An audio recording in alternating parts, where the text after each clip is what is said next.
Halo adik-adik semua, ketemu lagi dengan Pak Guru SD. Yuk kita belajar pendalaman materi yang selanjutnya untuk kelas 4 ya, kurikulum 2013, tema 1, subtema 2. Subtemanya kebersamaan dalam keberagaman untuk pembelajaran yang ketiga. Ya. Yuk kita mulai belajar. Apa sih yang akan kita pelajari pada pembelajaran 3 ini? Iya, yang kita akan pelajari pada pembelajaran 3 ya, kegiatan pembelajarannya yaitu yang pertama pendengaran manusia. Nah, nanti kita akan mempelajari apa sih alat pendengaran manusia itu, seperti itu. Nah, kemudian yang kedua, gagasan pokok dan gagasan pendukung dalam bentuk diagram bagian 2. Bagian 1 kan sudah dipelajari nih pada pembelajaran 1. Nah, untuk pembelajaran 3 ini kita akan mempelajari gagasan pokok dan gagasan pendukung dalam bentuk diagram pada bagian 2. Kita masuk materi yang pertama, yaitu tentang pendengaran manusia. Pendengaran manusia. Telinga merupakan salah satu panca indera. Jadi, fungsi telinga itu yang pertama alat pendengaran, yang kedua alat keseimbangan tubuh. Jadi, panca indera kita itu untuk fungsi telinga, nah itu merupakan fungsinya mendengar gitu ya. Nah, itu. Kemudian telinga itu terbagi menjadi 3 bagian. Yang pertama ada telinga luar, telinga tengah, dan yang ketiga telinga dalam. Nah, ini bagian dari telinga. Selanjutnya yaitu bagian-bagian telinga. Nah, perhatikan, ini merupakan bagian telinga kita.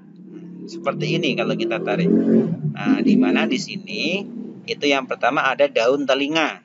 Nah, yang bisa kita lihat, kita pegang daun telinga.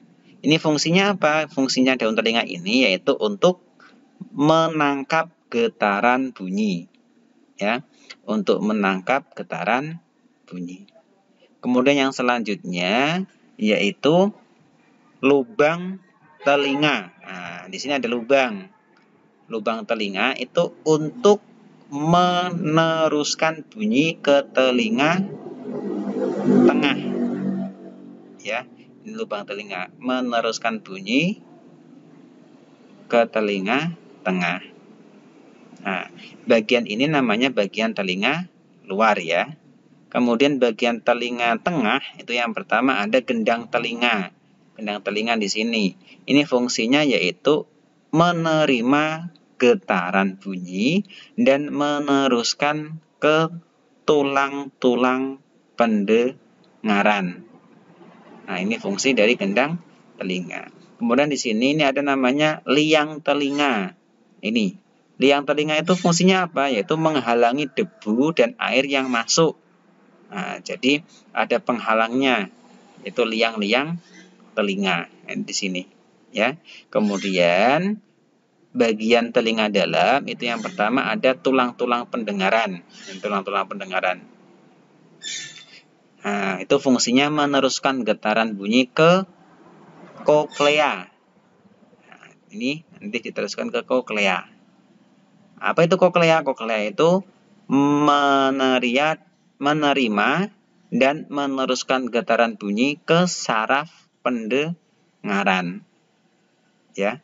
Kemudian ada saluran estasius, itu menghubungkan ruang telinga dengan telinga tengah dengan faring.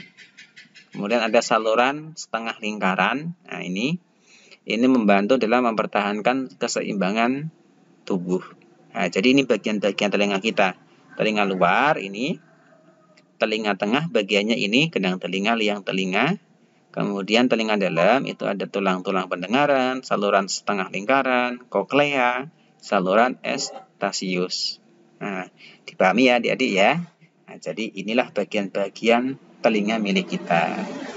Nah, kemudian bagaimana sih sebenarnya proses menerima atau mendengar bunyi?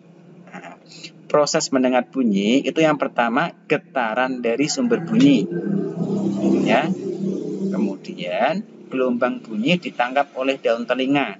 Daun telinga kita menangkap getaran bunyi, gelombang bunyi. Kemudian gelombang bunyi merambat di liang telinga. Kemudian bunyi itu menggetarkan gendang telinga. Gendang telinga kita bergetar, sehingga getaran yang telinga tadi menggetarkan tulang-tulang pendengaran. Kemudian koklea itu menangkap getaran dari tulang-tulang pendengaran dan mengirimnya ke saraf pendengaran. Saraf pendengaran mengirimkan rangsangan bunyi ke otak. Otak menerjemahkan bunyi yang didengar. Jadi ini alur proses mendengar bunyi. Itu ya.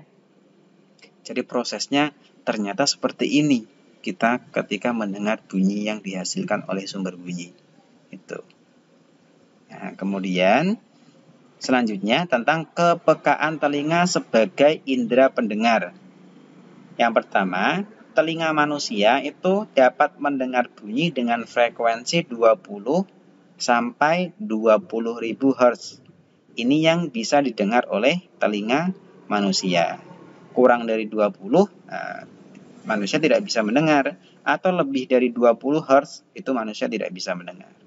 Nah, kemudian yang kedua, ada orang yang dapat mendengar bunyi lemah atau pelan. Dan ada orang yang dapat mendengar bunyi kuat atau keras. Jadi kepekaan telinga masing-masing orang pasti berbeda. Gitu ya. Kemudian yang ketiga, indera pendengaran yang baik dapat mendengar dengan jelas asal sumber bunyi dan tinggi rendahnya bunyi. Nah, inilah kepekaan telinga sebagai indera pendengaran kita. Itu. Nah, kemudian yang selanjutnya, bagaimana memelihara kesehatan telinga?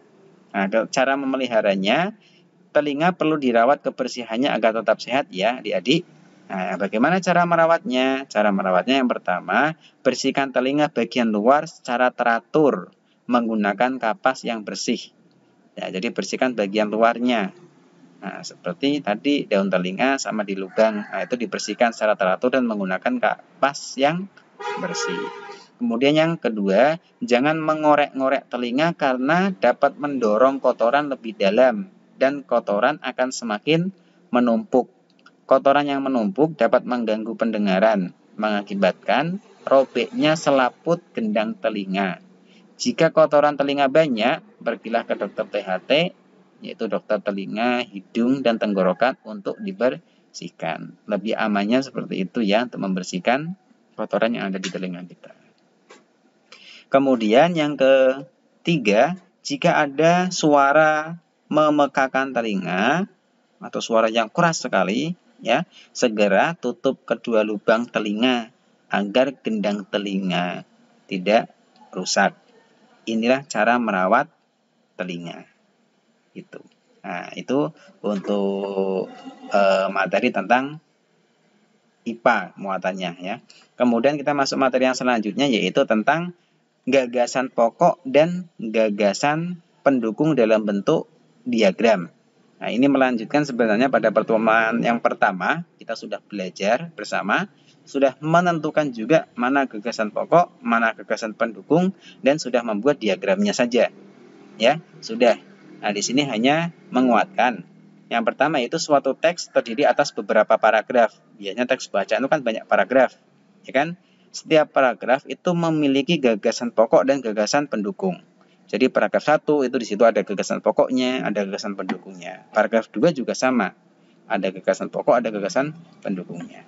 Kemudian yang ketiga, diagram gagasan suatu teks dibuat sesuai jumlah paragraf dalam teks tersebut. Jadi ketika di teks cerita itu ada 3 paragraf, nah, adik-adik harus membuat 3 bentuk diagram itu. Jadi gagasan pokoknya itu ada paragraf pertama apa, pendukungnya apa aja. Kemudian yang di sini paragraf kedua gagasan pokoknya apa, kemudian pendukungnya apa saja. Gagasan yang ketiga, paragraf ketiga, gagasan pokoknya apa, nanti pendukungnya apa gitu. Seperti itu ya. Jadi tidak dijadikan satu semua paragraf, tidak, tapi masing-masing paragraf dibuatkan gagasan pokok dan gagasan pendukung. Ya, itu untuk materi pada kelas 4, tema 1, subtema 2 untuk pembelajaran yang ketiga. Nah, kita telah belajar bersama. Sampai di sini ya, adik-adik semua. Tetap semangat belajar. Sampai jumpa di pertemuan berikutnya. Jangan lupa like, comment, and share. Terima kasih.